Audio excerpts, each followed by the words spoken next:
নমস্কার, কেমন আছেন বন্ধুরা? কাকলিস কুকিং হাবের নতুন আরেকটি ভিডিওতে আপনাদের সবাইকে স্বাগত। আজ আমি চলে এসেছি ডিমের একটা নতুন ধরনের ইয়াম্মি রেসিপি নিয়ে। রেসিপিটা হলো এগ লাবাবটার। পুরনো বন্ধুদের অনেক অনেক ভালোবাসা আর নতুন বন্ধুদের আমার চ্যানেলে স্বাগত জানিয়ে আজকে রেসিপিটা শুরু করছি। তাহলে চলুন আপনারাও দেখতে থাকুন।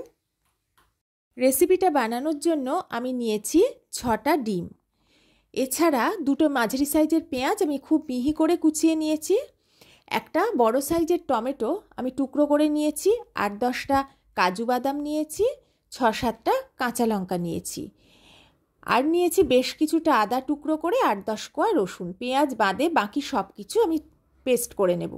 গুঁড়ো মশলা নিয়েছি কিছু, তার মধ্যে কাশ্মীরি লঙ্কার গুঁড়ো, হলুদ গুঁড়ো, ধনিয়া গুঁড়ো, গরম মশলার গুঁড়ো নিয়েছি, আর নিয়েছি হাফ ক্যাপসিকাম টুকরো করে, অল্প কিছু ধনেপাতা কুচি, রোস্টেড কাসুরি মেথি নিয়েছি, লবণ আর সরিষার তেল, আর নিয়েছি গোটা গরম মশলা, তার মধ্যে লবঙ্গ, এলাচ, দারচিনি আর একটা তেজপাতা, আর 2 টেবিল চামচ ফ্রেশ ক্রিম।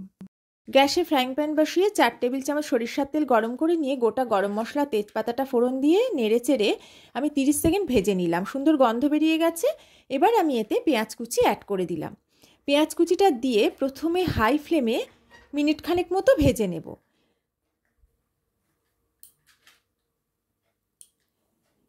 মিনিট খানেক ভেজে নেওয়ার পরে আমি এতে অ্যাড করে দিচ্ছি অল্প একটু লবণ। লবণটা দিয়ে নেড়ে চেড়ে লো ফ্লেমে ঢাকা দিয়ে পেঁয়াজটা আমি লাল করে ভেজে নেব। পেঁয়াজ খুব সুন্দর করে ভাজা হয়ে গেছে, হালকা একটা লালচে রং এসে গেছে। এবার আমি আদা, রসুন, টমেটো, কাজু আর কাঁচা লঙ্কার পেস্টটা অ্যাড করে দিলাম। আপনারা আদা রসুনটা প্রথমে বেটে সেটা দিয়ে কষিয়ে নিয়ে তারপর টমেটো, কাজু আর কাঁচা লঙ্কার পেস্টটা দিয়েও কষাতে পারেন। আমি এখানে একসাথেই সবটা দিয়েছি। এবার ভালো করে কষানো হয়ে গেছে, তেল ছেড়ে দিয়েছে, কাঁচা গন্ধও চলে গেছে। আমি এখন গুঁড়ো মশলাগুলো অ্যাড করে দিচ্ছি। গুঁড়ো মশলাগুলো দেওয়ার পরে আমি এতে স্বাদ মতো লবণ অ্যাড করব। লবণটা দিয়ে আমি একটু নেড়ে চেড়ে মিশিয়ে নেব। আর অবশ্যই আপনারা লবণ আর ঝালটা আপনাদের স্বাদ মতো ব্যবহার করবেন। গুঁড়ো মশলা দিয়েছি বলে মিক্সি জার ধুয়ে একটু জল দিয়ে দিলাম। 1 মিনিট নেড়ে চেড়ে নিয়ে আমি রোস্টেড কাসুরি মেথিটাও অ্যাড করে দিলাম। দিয়ে এবার সব কিছু মিলিয়ে আমি ভালো করে কিছুক্ষণ কষিয়ে নেব। দেখুন তেল ছেড়ে দিয়েছে। এবার আমি টেস্টটা ব্যালেন্স করার জন্য হাফ চা চামচ চিনি অ্যাড করছি। এটা অপশনাল, এটা আপনারা না চাইলে নাও দিতে পারেন। মশলাটা বেশ ভালো করে কষানো হয়ে গেছে, তেল ছেড়ে দিয়েছে। এবার আমি ক্যাপসিকাম অ্যাড করে দিলাম। ক্যাপসিকাম দিয়ে একটু নেড়ে চেড়ে নিচ্ছি। তারপরে আমি গ্যাসের ফ্লেমটা একদম লোতে করে দিয়ে ঢাকা দিয়ে মিনিট 1.5 রান্না করে নেব। ক্যাপসিকামটা অ্যাড করার পরে আমি ঢাকা দিয়ে রান্না করে নিয়েছি। তারপরে ঢাকা তুলে দেখলাম ক্যাপসিকামটা এখনও একটু সিদ্ধ হতে বাকি আছে। এই অবস্থায় আমি এতে অ্যাড করে দিচ্ছি 2 কাপের একটু বেশি গরম জল। এখানে কিন্তু অবশ্যই গরম জল দিতে হবে। গরম জলটা দেওয়ার পরে ভালো করে একটু নেড়ে চেড়ে মিশিয়ে দিচ্ছি। এটা কিন্তু ঝোল হবে না, পুরোটাই গ্রেভি হবে। আপনারা আপনাদের পরিমাণ মতো জলটা অ্যাড করবেন।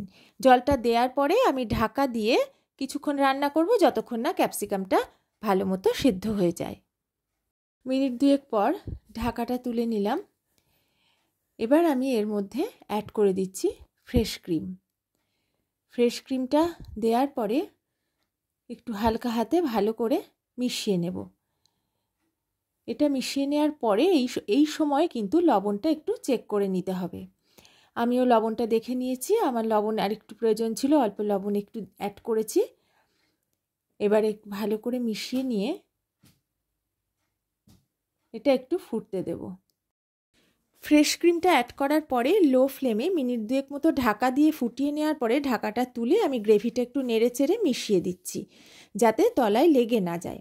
এবার আমি এতে ডিম অ্যাড করব। ডিমটা আমি কিভাবে অ্যাড করছি সেটা একটু লক্ষ্য করুন। একটা পাত্রে আমি একটা একটা করে ডিম আলাদা আলাদাভাবে ভেঙে নিচ্ছি, নিয়ে খুব সাবধানে আমি গ্রেভির মধ্যে ডিমটা ঢেলে দিচ্ছি। আর ডিমের কুসুমটা যেন ভেঙে না যায় সেদিকে কিন্তু লক্ষ্য রাখতে হবে। এইভাবে সবকটা ডিম আমি খুব সাবধানে গ্রেভির মধ্যে অ্যাড করে দিচ্ছি।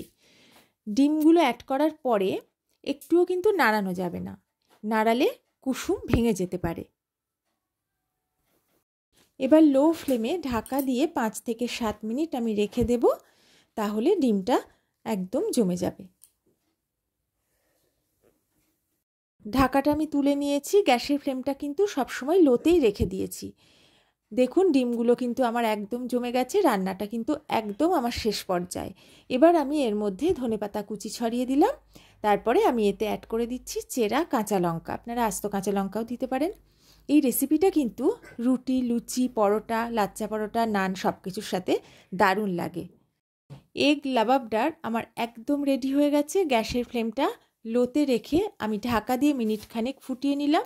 এবার গ্যাসের ফ্লেমটা আমি অফ করে দিয়ে 2 মিনিট স্ট্যান্ডিং টাইমে রেখে আমি সার্ভ করে দেব। আমার মতো করে অবশ্যই একবার বাড়িতে বানিয়ে দেখবেন, আশা করি আপনাদের খুবই ভালো লাগবে।